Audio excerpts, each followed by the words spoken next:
73% of guests determine whether or not they will book your property within the first 30 seconds. My team and I have hosted thousands and thousands of guests, and so naturally we've seen thousands of listings over the years. We've seen a lot of really good ones, but we've also seen a lot of really bad ones, and those are still out there. And so today we're going to do something a little bit different. We're going to pull up some real live listings, and we're going to uncover why they have dropped the ball, why these listings are incredibly bad, and what they can do to make them better. If you're a host out there, this is your chance to learn from the worst.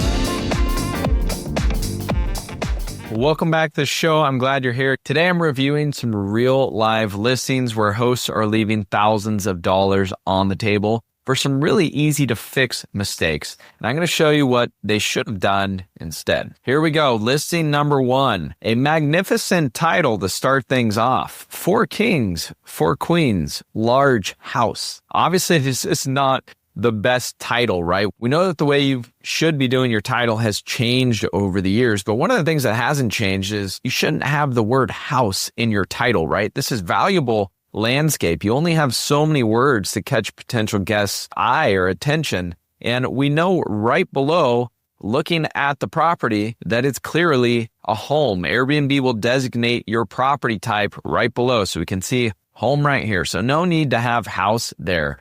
We can also see that it has all of the bedrooms right in there, 8 beds. So I would instead uncover some things that are unique about this property, some amenities, some things that we can't see right from just looking at the very beginning. From Airbnb's listing description, your title really should be another place for you to sell your property, things that they can't see. So let's look at these photos. The first one is a bedroom.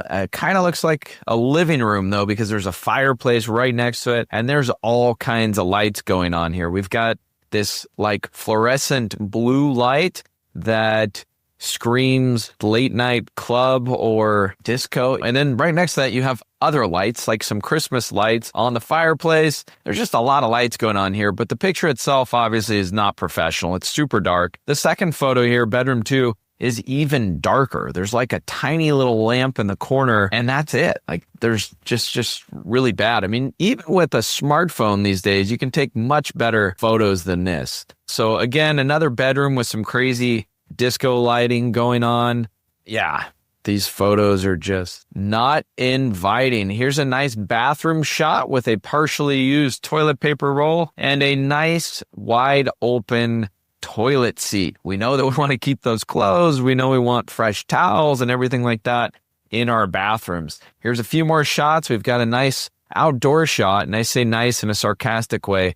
This is covered with leaves and an old dirty artificial turf thing going on here. A bunch of leftover house parts in the garage. The garage really does kind of look like a dungeon, and there's a laundry machine in there. So I guess the idea was to show that they have laundry. What I would do instead is just take a picture of the laundry machine and say that it's down in the basement. I mean, this was just not inviting at all. And then the photo tour ends up with a shot of the initial photo, but those disco lights have changed. Instead of being blue, now they are red. So obviously we don't need all the crazy lighting going on. We want professional lighting. Open natural lighting is the best way to go. Clearly these photos were taken with someone's camera and it wasn't professional at all. We can see by the reviews, 27, they're at a 4.5. Not too great, is it? So let's check out some of the reviews here. Now we know, like, if you drop the ball somewhere accidentally with your property, you can make that up with really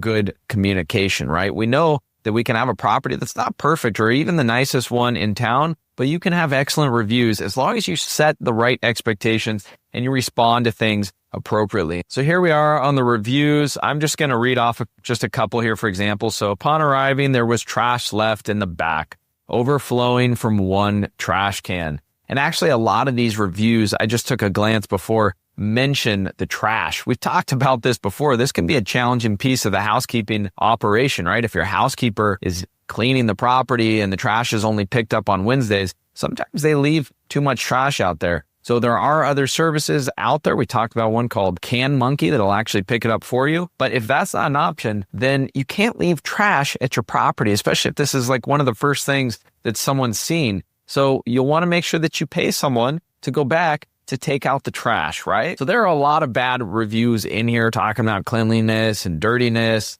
This one says the outside was in horrible disrepair, but no response. At least having a response would provide some additional background or context to help future guests, right? Like, oh, I'm really sorry. My housekeeper was not able to pick up the trash that week. We've already set up a new structure to where it gets taken out every Wednesday when it should be there. Something just to address future guests. Okay, so that's one piece here. The other thing, we can see there's not a lot of sections filled out. Like, there's no information on the neighborhood.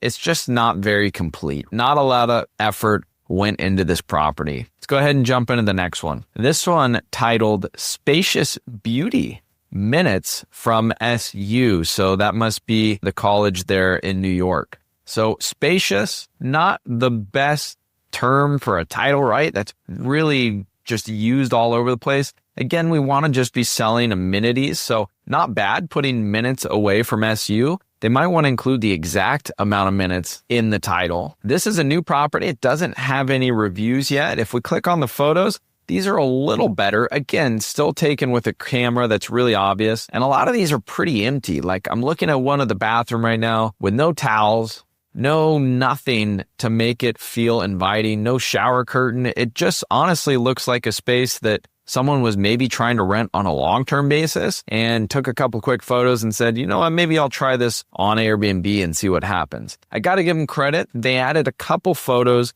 of related activities here. And we know that that's really important, right? Because when guests are staying at your property, they don't just choose your property for just the property. They also choose it many times because they want to visit some of those local attractions. So it's good to see those here. Again, some not great, nasty bathroom shots here. We can see the mirrors showing the reflection of the ceiling that's got like light fixtures with no cover on them. The linens here, this is one of those easy fixes. Just have all white linens. This is what the hotels do. This lets your guests know that the beds are clean, that the towels are clean, because you can see if a white linen or towel is dirty, right? And so a dark comforter, like I'm seeing in these photos, is just not that inviting. Here's another bed shot. It looks like someone was just sleeping on this bed, to be honest. It's very wrinkled. That's a really easy fix. Even if you're taking these with your own phone, you can do a better job than this, right? Just spend an extra hour to add some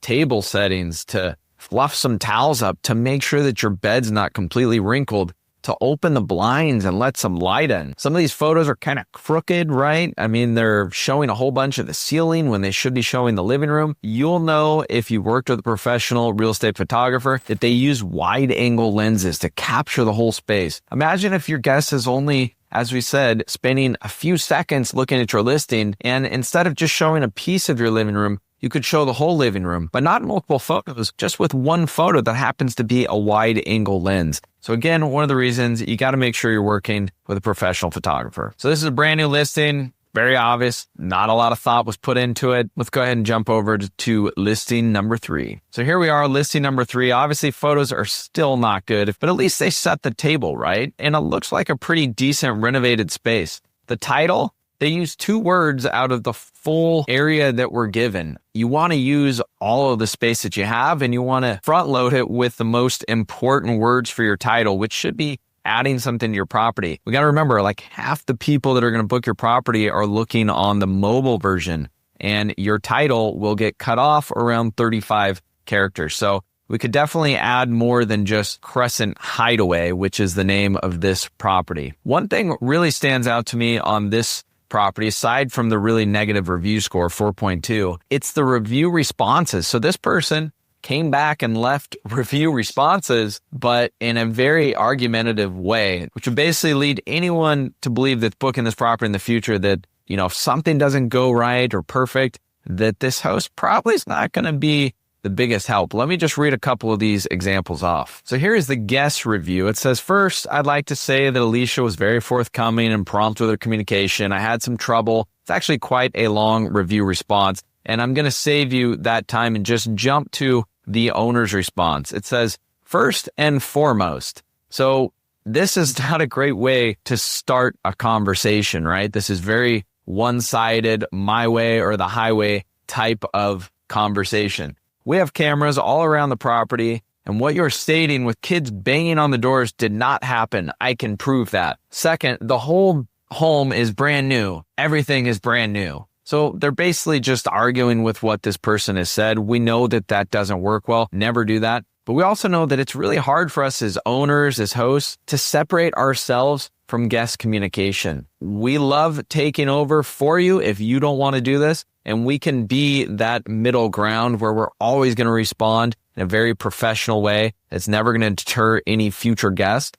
But if you're doing this on your own, give it a little bit of time before you respond or review if you just read a bad one. Use ChatGPT to make sure that it's polite. Like, this is not helping this listing at all. Here's another review. It says this place was clean and cozy. It felt like it was renovated a week before, all new. The only issue was the area felt a little sketchy. And then the owner responds, in other words, Nick is referring to the fact that the home is in a culturally diverse neighborhood that is completely safe. We can't change the world unless we change ourselves. I'm not making this up. This is a real review response. How would that ever help a future guest book your property? The answer is, it wouldn't. So here we are going through photos on the same listing. They did a good job. They put out some flowers and place settings and things like that. But these are definitely home taken photos. Some of them are really crooked. Again, they're not using white linens. They do have some freshly rolled towels.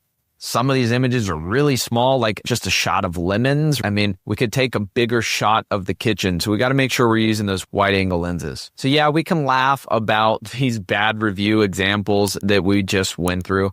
But the sad reality is that some of these issues, like not completing your listing descriptions, taking bad photos that aren't professional, not responding to reviews or responding in the wrong way, having a title that doesn't help sell your property at all, these are all too common in the short-term rental world. These are easy fixes. Remember, the details matter, and great hosting is about making every stay unforgettable in a good way. Until next time, I hope you have a fabulous week.